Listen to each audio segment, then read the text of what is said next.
नमस्कार, मैं हूं वैभव नाथ शर्मा और आप देख रहे हैं मेरा YouTube चैनल वैभवन। कि हरियाली तीज पर आपको कौन से 6 उपाय करने चाहिए जिससे आपको मनचाहे फल की प्राप्ति हो सकती है। आइए जानते हैं।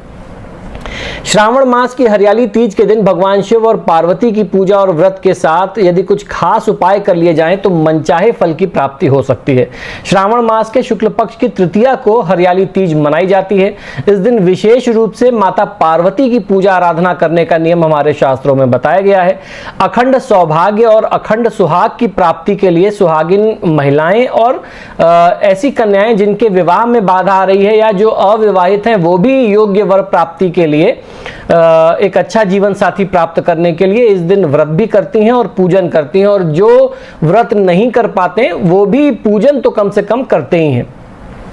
अगर तीज के व्रत की बात करें तो ये व्रत जो है निर्जला रखना होता है, यानी बिना जल पान किए आपको इस व्रत को करना होता है। इस दिन माता पार्वती को सुहाग और श्रृंगार की चीजें समर्पित करके महिलाएं भगवान शंकर की तरह अपने पति की लंबी आयु की कामना करती हैं। सावन मास में इस त्योहार के पड़ने पर इस पे भगवान शिव के साथ अन्य देवताओं की कृपा भी प्राप्त होती है। इसलिए हरियाली तीज के दिन कुछ खास उपाय यदि आप करते हैं तो इस उपाय को अगर आप करें तो किसी भी मनुष्य को मनचाहे फल की प्राप्ति हो सकती है, अगर पूरी निष्ठा से, पूरी ईमानदारी से, पूरी श्रद्धा और विश्वास से इन उपायों को किया जाए। तो आइए जानते हैं कि ऐसे कौन से 6 उपाय हैं जिनको करके किसी भी जातक का जीवन धन्य हो सकता है, चाहे वो स्त्री हो, महिला हो, कन्या हो या कोई पुरुष हो। यदि दांपत्य सुख में कमी हो या आपसी मेल मिलाप में पति पत्नी में कुछ दिक्कत आ रही हो, कुछ आपसी मनमुटाव रहता हो, वाद विवाद रहता हो, तो हरियाली तीज के दिन माता पार्वती को खीर का भोग लगाना चाहिए और इसके बाद इस प्रसाद को पति पत्नी दोनों मिलकर के ग्रहण करें, दोनों मिलकर के खाएं। इससे वैवाहिक जीवन में आ रहे दुख और कष्ट जो है उनसे आपको मुक्ति मिलती है। हरियाली तीज के दिन सुख और सौभाग्य के लिए पति पत्नी को दोनों मिलकर के दोनों को सुबह के समय शिव और माता पार्वती की पूजा एक साथ करनी चाहिए और भगवान को लाल फूल अर्पित करके अपने वैवाहिक जीवन में सुख की कामना अवश्य करनी चाहिए। यदि पति या पत्नी में प्रेम ना हो या क्लेश बहुत ज्यादा रहता हो, मनमुटाव, लड़ाई झगड़े बहुत ज्यादा रहते हो, तो हरियाली तीज पर दंपति को देवी पार्वती का अभिषेक केसर युक्त दूध से करना चाहिए।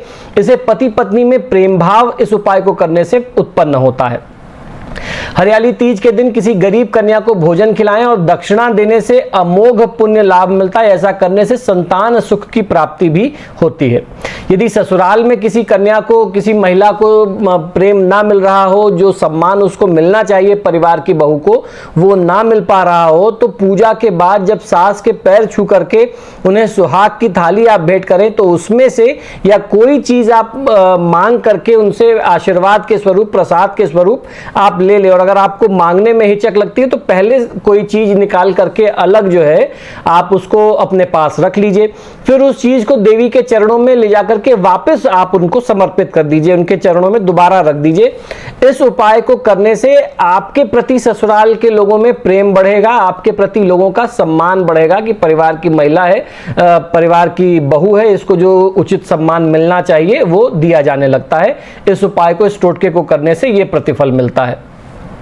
हरियाली तीज के दिन सुहाग का बहुत विशेष महत्व होता है। सुहाग के लिए बहुत विशेष तिथि मानी जाती है। हरियाली तीज की पूजा के बाद हल्दी लगी हुई रोटी को जो है अगर गुड़ के साथ आप किसी गाय को खिला दें तो इससे आपके घर परिवार में सदैव खुशहाली बनी रहती है, आर्थिक विपन्नता कभी नहीं आती, यानी आर्थिक कमी तंगी नहीं आती, और साथ ही साथ पति पत्नी का प्रेम भी, दाम्पत्य सुख भी बना रहता है। हरियाली तीज पर अगर ये उपाय पति पत्नी के बीच अगर कोई करता है तो पति पत्नी के बीच में अगर मनमुटाव की स्थिति है उससे तो मुक्ति मिलती है। पूरे परिवार में सुख और शांति को स्थापित करने वाले ये उपाय हैं और बहुत सरल उपाय हैं। इसमें से ऐसा कोई उपाय नहीं है जो कोई व्यक्ति, कोई महिला ना कर सकती हो, क्योंकि इसमें जो उपाय मैंने बताए हैं वो पारंपरिक रूप से पूजा के ही उपाय हैं, तो उसमें वो पूजा तो कोई भी करेगा ही करेगा। तो इन उपायों को करके आप अपने जीवन में आ रहे दाम्पत्य जो तनाव की स्थिति है उससे मुक्ति पा सकते हैं और आप दाम्पत्य सुख में वृद्धि कर सकते हैं। अब हम लोग बात करेंगे आज के महा उपाय की, जिसमें मैं आपको कालसर्प दोष के अचूक और अकाट्य उपाय बताने जा रहा हूं। इनको बहुत ध्यान से सुनिए। किस तरीके का कालसर्प आपकी कुंडली में है उसका निवारण आप बहुत आसानी से कर सकते हैं। काल सर्प दोष का नाम सुनते ही लोगों के मन में भय उत्पन्न हो जाता है, क्योंकि जिन लोगों की कुंडली में ये दोष होता है उन्हें अपने जीवन में अनेक प्रकार की कठिनाइयों का सामना करना पड़ता है। लेकिन शास्त्रों के अनुसार काल सर्प दोष मुख्य रूप से 12 प्रकार के होते हैं। इसका निर्धारण जन्म कुंडली को देख करके ही किया जा सकता है। प्रत्येक काल सर्प दोष के निवारण के लिए कुछ अलग अलग उपाय मैं आपको बताने जा रहा हूं। आप अपने ज्योतिषी से बात करके कि कौन सा योग आपकी कुंडली में बन रहा है उसका आप निवारण कर सकते हैं। सबसे पहला जो काल सर्प का प्रकार है वह है अनंत काल सर्प दोष। अनंत काल सर्प दोष होने पर श्राद्ध पक्ष में 1 मुखी, 8 मुखी या फिर 9 मुखी रुद्राक्ष धारण कर सकते हैं। 9 मुखी रुद्राक्ष पहनना होता है, तो अगर आपको 9 मुखी ना मिले तो आप 1 मुखी और 8 मुखी पहन सकते हैं, और अगर 9 मुखी मिल जाता है तो फिर एक 9 मुखी पहन करके भी आपका काम हो जाता है।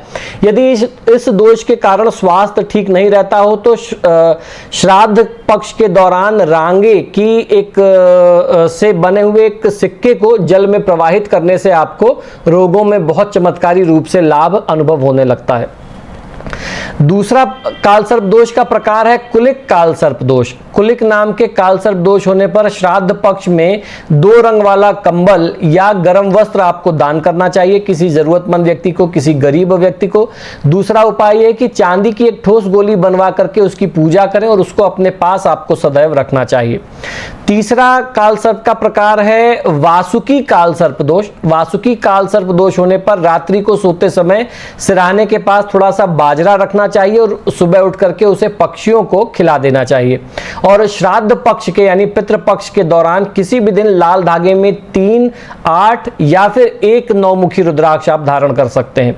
एक आपको 3 मुखी रुद्राक्ष धारण करना है, एक 8 मुखी करना है, या अगर आप 2 अलग अलग रुद्राक्ष नहीं पहनना चाहते, सिर्फ एक पहनना चाहते हैं, तो सिंपली 9 मुखी रुद्राक्ष एक दाना आप धारण कर लेंगे तो आपको उससे लाभ मिल जाएगा। जो चौथा प्रकार है काल सर्प दोष का वो है शंखपाल काल सर्प दोष। शंखपाल काल सर्प दोष होने पर पितृपक्ष के दौरान किसी भी दिन 400 ग्राम साबुत बादाम जल में आप प्रवाहित कर दें, बहते जल में बहा दें तो भी फायदा मिलता है। शिवलिंग पर दूध से अभिषेक करना चाहिए। और ये सारे उपाय आप पितृपक्ष में करने के साथ साथ नाग पंचमी की तिथि जो है वो काल सर्प दोष के लिए बहुत ही महत्वपूर्ण मानी जाती है। तो काल सर्प दोष के निवारण के लिए नाग पंचमी और पितृपक्ष दोनों बहुत महत्वपूर्ण समय है। तो नाग पंचमी में भी कर सकते हैं और पितृपक्ष में भी कर सकते हैं। इसके बाद 5वां प्रकार है काल सर्प दोष का पद्म काल सर्प दोष। पद्म काल सर्प दोष होने पर नाग पंचमी में या श्राद्ध पक्ष के किसी भी दिन से प्रारंभ करते हुए 40 दिनों तक लगातार रोज सरस्वती चालीसा का जातक को, जो पीड़ित व्यक्ति है, उसको पाठ करना चाहिए। और जरूरतमंद व्यक्ति को पीले वस्त्र का दान करना चाहिए और तुलसी का पौधा लगा करके उसकी सेवा करने से आपको बहुत अच्छा लाभ अपने जीवन में मिलने लगता है। इसके बाद छठा जो प्रकार है वो है महापद्म काल सर्प दोष। महापद्म काल सर्प दोष के निदान के लिए हनुमान मंदिर जाकर के नियम से सुंदरकांड पढ़ना चाहिए। ये उपाय आप नागपंचमी से भी आरंभ कर सकते हैं और पितृपक्ष में किसी भी तिथि से इसको आप शुरू कर सकते हैं। और श्राद्ध पक्ष के दौरान गरीब और असहाय लोगों को भोजन करवा करके कुछ दान दक्षिणा उनको जरूर देना चाहिए। अगर ये नियम आप लगातार कुछ दिन तक करते हैं, 40-45 दिन तक, ये दोनों उपाय, तो आपको बहुत चमत्कारी लाभ इसका देखने को मिलता है। इसी तरीके से 7वां प्रकार है तक्षक काल सर्प दोष का। तक्षक काल सर्प दोष के निवारण के लिए 11 नारियल बहते हुए जल में चलते हुए पानी में आप प्रवाहित कर दें और सफेद वस्त्र और चावल का दान किसी ब्राह्मण को करें तो आपको फायदा अवश्य मिलता है। यह उपाय आप नागपंचमी में या पितृपक्ष में कभी भी कर सकते हैं। 8वां उपाय है कर्कोटक काल सर्प दोष। ये एक प्रकार होता है काल सर्प दोष का, कर्कोटक काल सर्प दोष इसे कहते हैं। कर्कोटक काल सर्प दोष कुंडली में होने पर भगवान बटुक भैरव की पूजा करनी चाहिए। उनके मंदिर में जाकर के उन्हें दही और गुड़ का भोग लगा करके आप उनकी पूजा आराधना करें। शीशे के 8 टुकड़े जल में आप प्रवाहित करेंगे तो आपको फायदा अवश्य मिलेगा। 9वां प्रकार है शंखचूड़ काल सर्प दोष।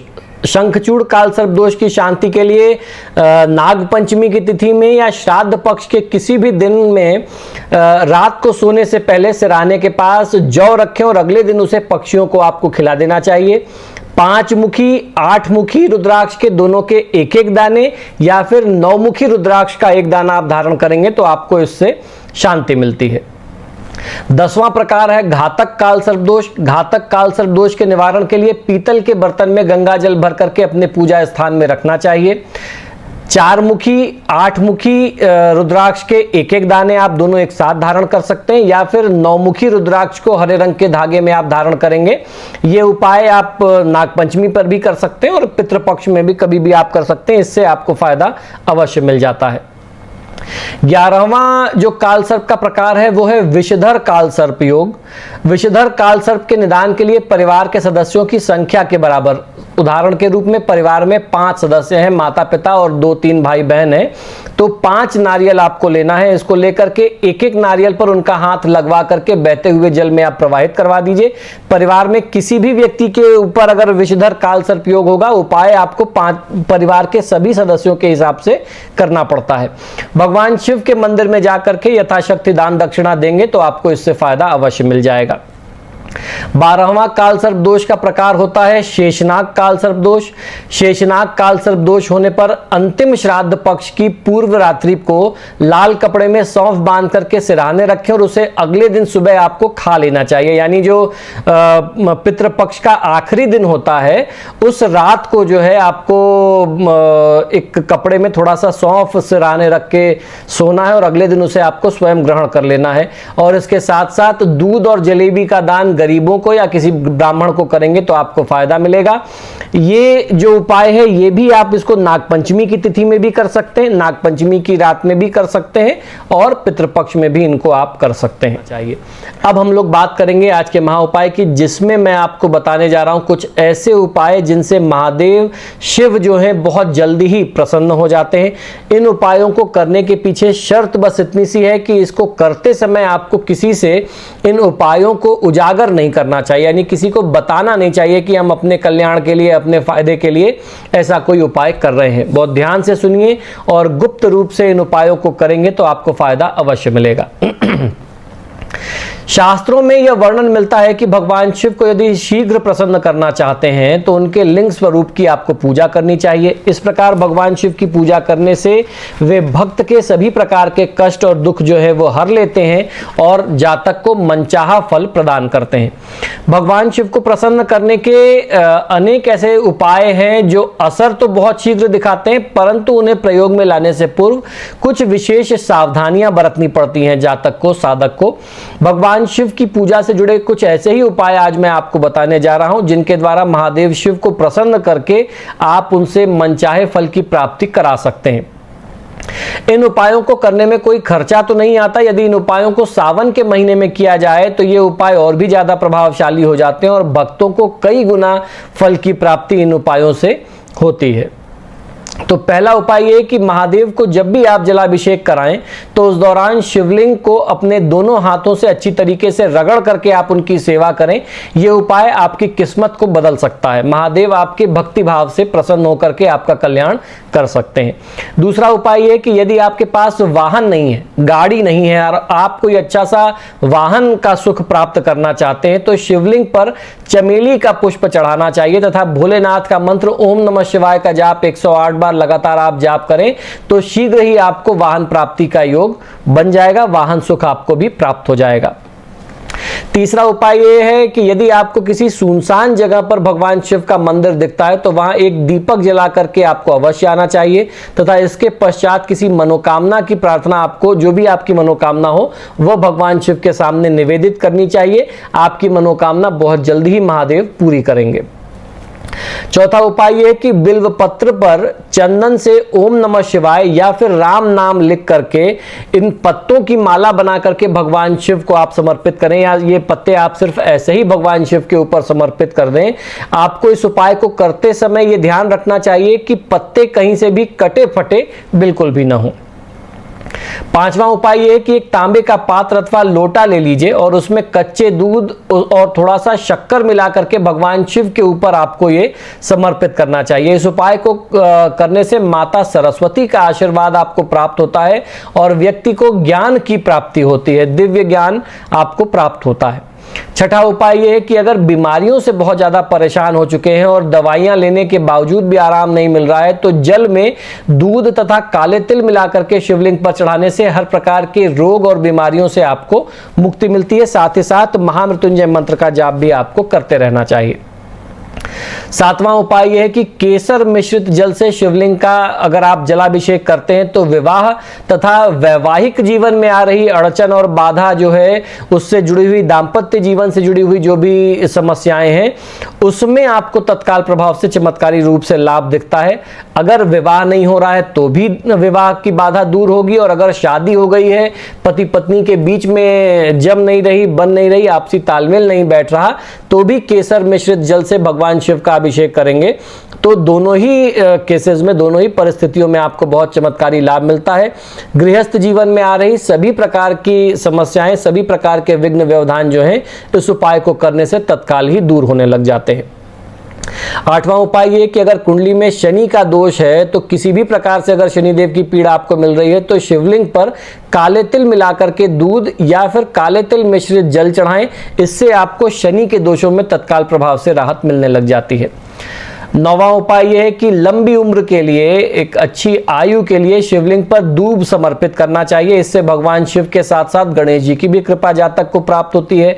10वां उपाय यह है कि नियमित रूप से आंकड़े के फूल की माला बना करके शिवलिंग पर आप समर्पित करें। इससे हर प्रकार की मनोकामनाएं, सभी मनोरथ जो है महादेव पूरे करते हैं। 11वां उपाय यह है कि पके हुए चावलों से शिवलिंग का श्रृंगार करके भगवान भोलेनाथ की पूजा करें। इससे कुंडली का मंगल दोष दूर होता है। मध्य प्रदेश में उज्जैन में मंगलनाथ की पूजा में भात पूजा बहुत महत्वपूर्ण है, तो ये भात पूजा का नियम वहां पर किया जाता है। इसी तरीके से पके हुए चावल होते हैं, उससे शिवलिंग को जो है सजाया जाता है। ये चावल जो है शिवलिंग के ऊपर समर्पित किए जाते हैं। 12वां उपाय है कि घर में स्थायी लक्ष्मी के निवास के लिए शिवलिंग पर चावल चढ़ाने चाहिए। ध्यान ये रखना चाहिए कि शिवलिंग पर चढ़ाए गए सभी चावल अखंडित हो, यानी टूटे हुए वो ना हो। इससे शिवजी के साथ साथ माता लक्ष्मी की कृपा भी जातक को प्राप्त होती है। 13वां उपाय है कि भगवान भोलेनाथ के नियमित रूप से 1.25 किलो या 5.25 किलो या फिर 11 किलो या 21 किलो गेहूं या चावल का दान आपको करना चाहिए। इससे अचानक आए कष्टों का निवारण हो जाता है और समस्त प्रकार की बाधाओं से आपको मुक्ति मिल जाती है। 14वां उपाय है कि शिवलिंग पर रोज धतूरा चढ़ाने से घर और संतान से जुड़ी हुई समस्याएं दूर रहती हैं। ये उपाय संतान के सभी कार्यों में भी आपको सफलता दिलवाती है। अब हम लोग बात करेंगे आज के महा उपाय की, जिसमें मैं आपको बताऊंगा कि महामृत्युंजय मंत्र में छिपा है हर समस्या का हल। किस तरीके से महामृत्युंजय मंत्र से आप किसी भी विशेष समस्या का निदान कर सकते हैं, आइए समझ लीजिए। बहुत टेक्निकल, बहुत ही सूझबूझ वाला मामला। कोई भी व्यक्ति ऐसे ही उसका जाप करके लाभ नहीं ले सकता। उसके कुछ अनुष्ठान के कुछ खास नियम हैं, उसको समझ लेना आपके लिए बहुत जरूरी है। शिव पूजन में कई तरह के मंत्रों का जाप और प्रयोग किया जाता है और कार्य सिद्धि के लिए इन मंत्रों की संख्या भी अलग अलग होती है, लेकिन शिव शंभू को उनका एक मंत्र बहुत प्रिय है। महामृत्युंजय मंत्र एक ऐसा मंत्र है जिसका जाप करने से मनुष्य मृत्यु पर भी विजय प्राप्त कर सकता है। शास्त्रों में अलग अलग कार्यों के लिए अलग अलग संख्याओं में महामृत्युंजय मंत्र के जाप का विधान बताया गया है। तो आज मैं आपको बताने जा रहा हूं कि किस समस्या के लिए महामृत्युंजय मंत्र की कितनी संख्या का जाप जातक को करना चाहिए, तब आपको फायदा मिलेगा। भय से मुक्ति पाने के लिए, भय से छुटकारा पाने के लिए 1100 मंत्रों का जाप करने का नियम शास्त्रों में बताया गया। तो आपको एक पक्ष के अंदर 1100 मंत्रों के जाप का संकल्प लेना चाहिए। अगर आप भय से पीड़ित हैं, अनजाना भय रहता है, तो जो हमारे हिंदू धर्म में 2 पक्ष होते हैं, एक महीने में कृष्ण पक्ष और शुक्ल पक्ष। जाप का नियम यह है कि आप जिस पक्ष में जाप शुरू करेंगे उसी पक्ष में उसको समाप्त करेंगे। तो अगर आपको भय से मुक्ति पानी है तो 1100 मंत्रों का संकल्प करिए और किसी विशेष मुहूर्त में उसको आरंभ करके उसी पक्ष के अंदर अंदर उसको आप समाप्त करिए। ये इस अनुष्ठान का नियम होना चाहिए। और फिर भी आपका कार्य सिद्ध नहीं होता तो अगले पक्ष में या जब भी आपको इच्छा करे आप दोबारा उतनी ही मंत्र संख्या का संकल्प करिए जितना हमारे शास्त्रों में वर्णित है। इसी तरीके से रोगों की मुक्ति के लिए 11,000 मंत्रों का जाप किया जाता है। पुत्र की प्राप्ति के लिए या अपने व्यापार व्यवसाय में जीवन में उन्नति प्राप्त करने के लिए, अकाल मृत्यु से बचने के लिए 1.25 लाख की संख्या में महामृत्युंजय मंत्र के जाप का नियम शास्त्रों में बताया गया है। यदि साधक जो है पूर्ण श्रद्धा और विश्वास के साथ यह साधना करता है तो वांछित फल की प्राप्ति जो है वह अवश्य रहती है, उसकी संभावना प्रबल बनी रहती है। और महामृत्युंजय मंत्र सभी जानते हैं, मैं एक बार फिर से दोहरा देता हूं। ओम त्र्यंबकम यजामहे सुगंधिम पुष्टिवर्धनम उर्वारुकमिव बंधनान मृत्युर्मुक्षीय मामृतात्। इसी मंत्र का जाप और प्रयोग किया जाना चाहिए। अब हम लोग बात करते हैं आज के महाउपाय की, जिसमें मैं आपको बताऊंगा कि कोई भी व्यक्ति घर पर कैसे किसी भी शुभ तिथि में महादेव का पूजन अर्चन कर सकता है। भगवान भोलेनाथ की पूजन अर्चन की सबसे सरलतम विधि मैं आपको आज बताने जा रहा हूं। और ये पूरे साल भर में जो भी भगवान शिव की विशेष तिथियां पड़ती हैं, किसी भी तिथि में, किसी भी एक तिथि का मैं नाम नहीं ले रहा, किसी भी शिव जी की विशेष तिथि में आप इसका प्रयोग कर सकते हैं। इस माध्यम से भगवान भोलेनाथ की पूजा आराधना आप करके लाभ ले सकते हैं।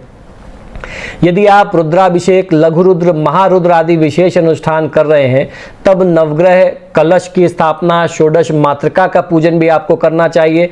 संकल्प करते हुए भगवान गणेश और माता पार्वती का पूजन करें। फिर नंदीश्वर, वीरभद्र, कार्तिकेय, और स्त्रियां कार्तिकेय का पूजन नहीं करती हैं, इस बात का ध्यान रखना होगा। और सर्प का संक्षिप्त पूजन आपको सर्प देवता का भी, नाग देवता का भी साथ में करना चाहिए। इसके पश्चात हाथ में बिल्वपत्र और अक्षत लेकर के भगवान शिव का ध्यान करें। भगवान शिव का ध्यान करने के बाद आसन, आचमन, स्नान, दही से स्नान, घी से स्नान, शहद से स्नान और शक्कर से स्नान आप भोलेनाथ को कराएं।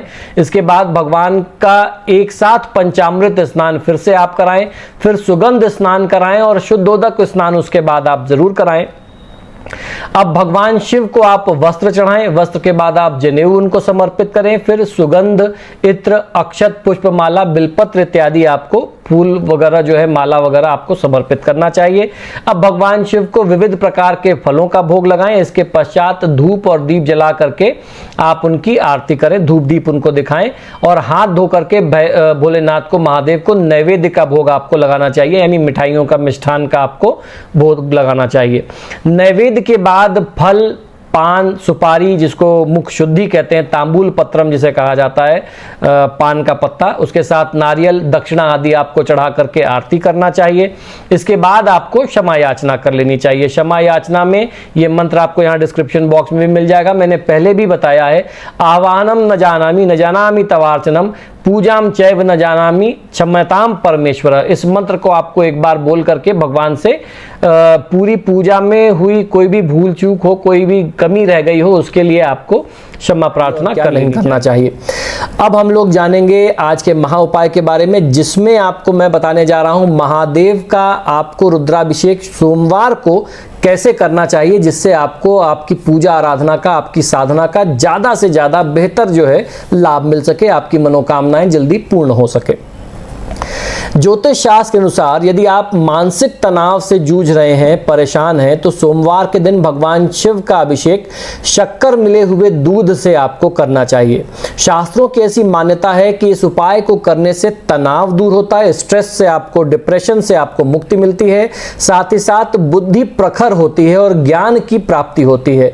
तो जो लोग मंद बुद्धि होते हैं या जिनके सोचने समझने की प्रक्रिया थोड़ी सी कुंठित हो जाती है, कम हो जाती है, दिमाग जिनका थोड़ा कमजोर पड़ने लगता है, उनके लिए ये उपाय बहुत जरूरी होता है। साथ ही साथ ऐसे लोगों के लिए भी ये उपाय जरूरी है जो अपने सही रास्ते से, जो अपने एक नैतिकता के मार्ग से भटक गए हैं। बहुत सारे कपल्स हमारे पास आते हैं, पत्नियां कहती हैं कि हमारे पति जो है गलत रास्ते पर चले गए हैं, उनको जुए की लत, नशे की लत या पर स्त्रीगामी हो गए हैं, तो उनको सही रास्ते पर लाने के लिए भी इसी उपाय का प्रयोग करना चाहिए। बुद्धि शुद्धि का ये उपाय होता है, बुद्धि शुद्धि का ये टोटका कहा जा सकता है, प्रयोग कहा जा सकता है।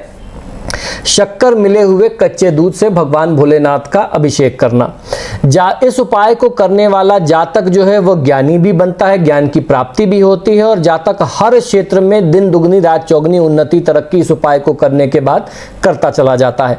तो अगर आपके जीवन में इस तरीके की कोई समस्या है या आपके परिजन के साथ, किसी रिश्तेदार के साथ ऐसी समस्या चल रही है जिससे आप भावनात्मक स्तर पर बहुत जुड़े हुए हैं, जिसका आप कल्याण चाहते हैं, तो ये उपाय करके आप लाभ अवश्य ले सकते हैं। हम लोग बात करते हैं आज के महा उपाय की, जिसमें मैं आपको बताऊंगा अकारण भयनाश के लिए महादेव को आपको किस प्रकार से प्रसन्न करना चाहिए। महादेव का एक ऐसा टोटका बताऊंगा जिसको प्रयोग करने से अकारण जो भय, एक अनजाना भय जो अंदर से डर जो बना रहता है, उससे आपको तुरंत मुक्ति मिल जाती है। क्या है ये पूरा उपाय, बहुत ध्यान से सुनिए। अगर किसी के मन में अकारण, बिना किसी वजह से, बिना किसी कारण से एक अनजाना भय बना रहता है, हर समय डर लगा रहता है, कहीं कुछ ऐसा ना हो जाए, कहीं कुछ ऐसा ना हो जाए, तो ऐसे व्यक्ति को सोमवार के दिन उत्तर दिशा की ओर मुख करके भगवान शिव के शिव रक्षा स्तोत्र का पाठ करना चाहिए। ऐसा करने से आत्मविश्वास में वृद्धि होती है और इसके प्रभाव से व्यक्ति के मन में व्याप्त हर प्रकार के भय जो होते हैं, जो अनजाना भय आपके मन में बैठा होता है, उससे भी आपको चमत्कारी रूप से मुक्ति मिलती है। तो खासतौर पर सोमवार के दिन और जब सावन का सोमवार चल रहा हो तो उससे आप इस उपाय को आरंभ कर सकते हैं। शिव रक्षा स्तोत्र का आपको पाठ करना चाहिए, भगवान शिव का पूजन करें शिव मंदिर में जा करके, और उत्तर मुख बैठ करके, उत्तराभिमुख बैठ करके आपको शिव रक्षा स्तोत्र का पाठ करना चाहिए। इससे आपको लाभ अवश्य मिलता है, इससे आपका कॉन्फिडेंस भी बूस्ट होगा और जो एक अनजाना डर है वो भी आपका नहीं करना चाहिए। अब हम लोग बात करेंगे आज के महा उपाय की, जिसमें मैं आपको बताऊंगा भोलेनाथ का एक ऐसा उपाय जो मजबूत करता है कुंडली में अशुभ चंद्रमा को। क्या है यह उपाय, आइए समझ लेते हैं। ज्योतिष शास्त्र के अनुसार जिन लोगों की कुंडली में चंद्रमा कमजोर होता है, उन्हें सोमवार के दिन चंद्रदेव के चंद्रशेखर स्तोत्र का पाठ करना चाहिए। ऐसा करने से चंद्रमा मजबूत होता है। इसके अलावा सोमवार के दिन रामायण के अयोध्या कांड का भी आप पाठ कर सकते हैं, इससे भी आपको लाभ मिलता है। या फिर शिवलिंग पर सोमवार के दिन कच्चे दूध से भगवान शिव का अभिषेक करना भी चंद्रमा के दोष को दूर करता है। इन उपायों से चंद्रमा के दोषों में कमी आती है। अशुभ चंद्रमा का योग समाप्त होकर के चंद्रमा शुभ होता है, यानी चंद्रमा मजबूत होता है और आमदनी में वृद्धि होती है। मन से आप संतुष्ट और खुश रहने लगते हैं, प्रसन्न रहने लगते हैं, क्योंकि शास्त्र में कहा गया कि चंद्रमा मनसो जाता है, चंद्रमा मन का कारक होता है। तो अगर चंद्रमा अशुद्ध होगा, चंद्रमा पीड़ित होगा, अशुभ होगा, तो ऐसी स्थिति में व्यक्ति मन से बहुत कमजोर, बहुत दुखी, बहुत अशांत रहता है, बहुत डरा हुआ रहता है, बहुत कॉन्फिडेंट नहीं हो पाता व्यक्ति। तो जब आप चंद्रमा का दोष ठीक कर लेते हैं तो बहुत अच्छा कॉन्फिडेंस आपको अपने को लेकर के, अपने आप को लेकर के, अपने बिजनेस में, अपनी पर्सनालिटी में, अपने कार्य क्षेत्र में आपको फील होता है चाहिए। अब हम लोग बात करेंगे आज के महा उपाय की, जिसमें मैं आपको बताऊंगा कि किन विशेष मंत्रों से भगवान शिव के साक्षात दर्शन की इच्छा, मनोकामना पूरी हो सकती है। इस उपाय को, इस एपिसोड को, इस मंत्रों के श्रृंखला को बताने की आज जरूरत इसलिए पड़ी कि अक्सर बहुत सारे शिव भक्त होते हैं जो हमसे ये कहते हैं कि कोई ऐसा मंत्र साधना बताइए, कुछ ऐसा मंत्र प्रयोग बताइए जिससे भगवान आशुतोष, भगवान भोलेनाथ के साक्षात दर्शन हमें हो सके। तो आज उसी क्रम में आपको कुछ अलग अलग मंत्रों का प्रयोग बता रहा हूं जिससे आपको भगवान भोलेनाथ की साक्षात कृपा मिलेगी, साक्षात दर्शन हो सकेंगे। और ये दर्शन वगैरह आपकी अपनी साधना पर निर्भर करता है कि आप, मंत्र तो मैं बता दूंगा, आप उस मंत्र को कितनी लगन से, कितनी निष्ठा से, कितनी इच्छा से, कितनी तत्परता से, कितनी शुद्धता और पवित्रता के साथ उसका जाप करते हैं, ये काफी हद तक उस पर निर्भर करता है कि आपको भोलेनाथ दर्शन देते हैं या नहीं देते हैं, आपके भाव कैसे हैं। तो आइए जानते हैं क्या है ये अलग अलग मंत्र। देवों के देव भोले भंडारी भगवान आशुतोष केवल मात्र पानी का एक लोटा चढ़ाने से ही प्रसन्न होकर के मनचाहा वरदान दे देते हैं। यदि किसी विशेष कामना को लेकर के उनकी आराधना की जाए तो दुनिया में ऐसा कोई कार्य नहीं है जो असंभव हो, ऐसा कोई दुर्भाग्य नहीं है जो सौभाग्य में न बदल सके। जरूरत है तो केवल सच्ची श्रद्धा और लगन से उनको मनाने की। यूं तो शिव जी के पंचाक्षरी मंत्र ओम नमः शिवाय का जाप करके भी भगवान भोले भंडारी को प्रसन्न किया जा सकता है, परंतु इसमें समय अधिक लग सकता है। शास्त्रों के अनुसार ओम नमः शिवाय मंत्र का 5 लाख बार जाप करने से भगवान शंकर के साक्षात दर्शन हो सकते हैं और मनचाहा वरदान प्राप्त किया जा सकता है। फिर भी तंत्र में कुछ ऐसे उपाय बताए गए हैं जिन्हें केवल कर लेने से अत्यंत सरल तरीके से भगवान भोलेनाथ का दर्शन करना बहुत आसान हो जाता है किसी भी सच्चे साधक के लिए। इन्हीं में से एक उपाय है लघु महामृत्युंजय मंत्र का। महामृत्युंजय मंत्र का ही संक्षिप्त रूप है लघु महामृत्युंजय मंत्र, परंतु यह शक्ति तथा प्रभाव में किसी तरीके से मूल मंत्र से कम नहीं है। केवल 3 अक्षर वाले लघु महामृत्युंजय मंत्र ओम जूम सह के जप से बड़ी बीमारी से भी मुक्ति पाई जा सकती है और इसका प्रयोग रात 9 बजे के बाद अगर किया जाए तो इसका प्रभाव चमत्कारी रूप से बढ़ जाता है। यदि घर में कोई व्यक्ति बीमार हो तो उसके निमित्त रात 9 बजे के बाद दूध मिश्रित जल से भगवान शिव का अभिषेक करते हुए लघु महामृत्युंजय मंत्र का जाप करना चाहिए। रोगी की स्थिति के अनुसार यह प्रयोग 7 दिन से लेकर के 41 दिन तक का हो सकता है। दूसरा उपाय है किसी शिव मंदिर में बैठ करके राम नाम के मंत्र का जाप करने का। रामायण में कहा गया है कि शिव को पूरे विश्व में यदि कुछ सबसे ज्यादा प्रिय है तो वो है भगवान राम का नाम। यही कारण है कि शिव मंदिर में बैठ करके राम नाम का जाप करने वाले लोगों को भगवान शिव की कृपा अति शीघ्र ही प्राप्त हो जाती है और ऐसे लोगों को भगवान भोलेनाथ स्वप्न में या किसी भी माध्यम से, जैसा भी उनको माध्यम पसंद आए, वह दर्शन दे देते हैं। तीसरा उपाय है भगवान भैरव की उपासना और साधना करना। कलयुग में भगवान भैरव को जीवंत देवता माना गया है। किसी शमशान में बने मंदिर में पूजा करने से भगवान भैरव शीघ्र अतिशीघ्र प्रसन्न होकर के आपकी समस्त मनोकामनाओं को पूर्ति तो जरूर करते हैं, साथ ही साथ भगवान महादेव के दर्शन में भी वो माध्यम सिद्ध नहीं करना चाहिए। अब हम लोग बात करेंगे आज के महाउपाय की, जिसमें मैं आपको बताऊंगा कि किसी भी तरीके की पूजा से पहले, चाहे आपकी रोज की अपनी नियमित दिनचर्या की पूजा हो, आपके अपने घर की, या कोई विशेष अनुष्ठान आप कर रहे हो, किसी भी तरीके की पूजा से पहले किन 7 खास बातों का आपको ध्यान रखना चाहिए। ये शास्त्र से जुड़ी हुई बातें हैं जिनके बिना कोई भी पूजा पूरी नहीं होती। क्या है ये बात, क्या है ये नियम, आइए समझ लेते हैं। एक घर में कम से कम 5 देवी देवताओं की पूजा अवश्य होनी चाहिए, जिन्हें पंचदेव कहते हैं। ये पंचदेव कौन कौन है? भगवान गणेश, भगवान शिव, भगवान विष्णु, सूर्य देवता और माता दुर्गा। इन 5 देवी देवताओं की पूजा आराधना किसी भी घर में, हिंदू सनातनी परिवार में अवश्य होनी चाहिए। इसके बिना कोई पूजा पूरी नहीं होती। किसी भी देवी या देवता की पूजा के प्रति संकल्प, एकाग्रता, श्रद्धा होना बहुत ही आवश्यक होता है।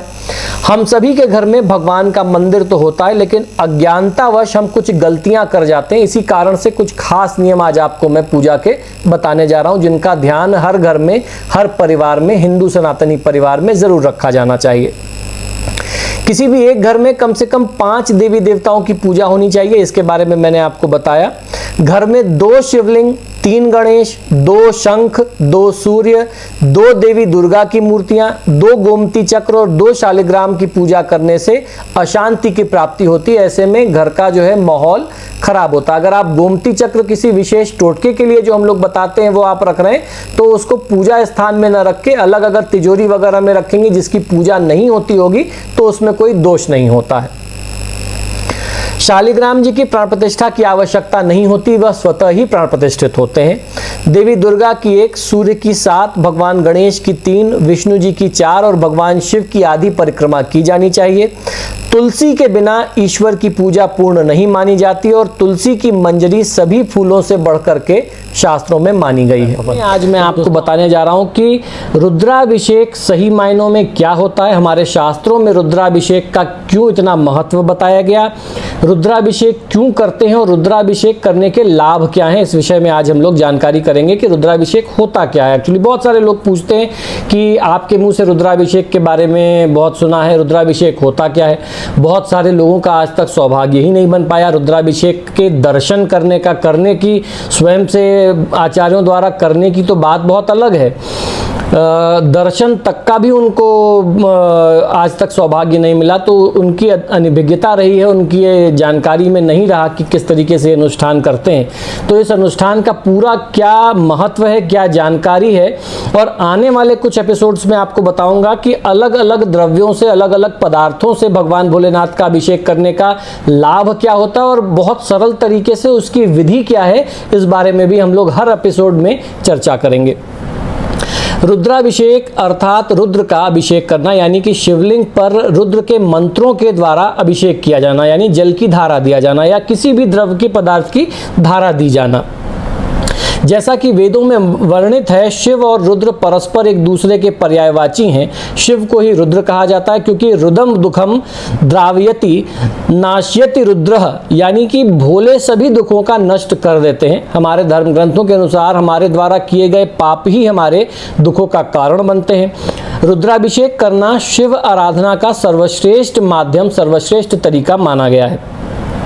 रुद्र शिव जी का ही एक स्वरूप है। रुद्राभिषेक मंत्रों का वर्णन ऋग्वेद, यजुर्वेद और सामवेद में भी किया गया है। शास्त्र और वेदों में वर्णित है कि शिव जी का अभिषेक करना परम कल्याणकारी है। रुद्रार्चन और रुद्राभिषेक से हम पटक से पातक तक कर्म भी, हमारे जो पटक से लेकर के पातक तक के कर्म है वो भी जल करके नष्ट हो जाते हैं, भस्म हो जाते हैं और साधक में शिवत्व का उदय होता है तथा भगवान शिव का शुभाशीर्वाद भक्तों को प्राप्त होता है और उसके सभी मनोरथ पूर्ण होते हैं। ऐसा कहा जाता है कि एकमात्र सदाशिव रुद्र के पूजन से सभी देवताओं की पूजा स्वतः ही हो जाती है। रुद्र हृदयोपनिषद में शिव जी के बारे में कहा गया है कि सर्वदेवात्मको रुद्र सर्वे देवा शिवात्मका, अर्थात सभी देवताओं की आत्मा में रुद्र उपस्थित हैं और सभी देवता रुद्र की आत्मा हैं। वैसे तो रुद्राभिषेक किसी भी दिन किया जा सकता है,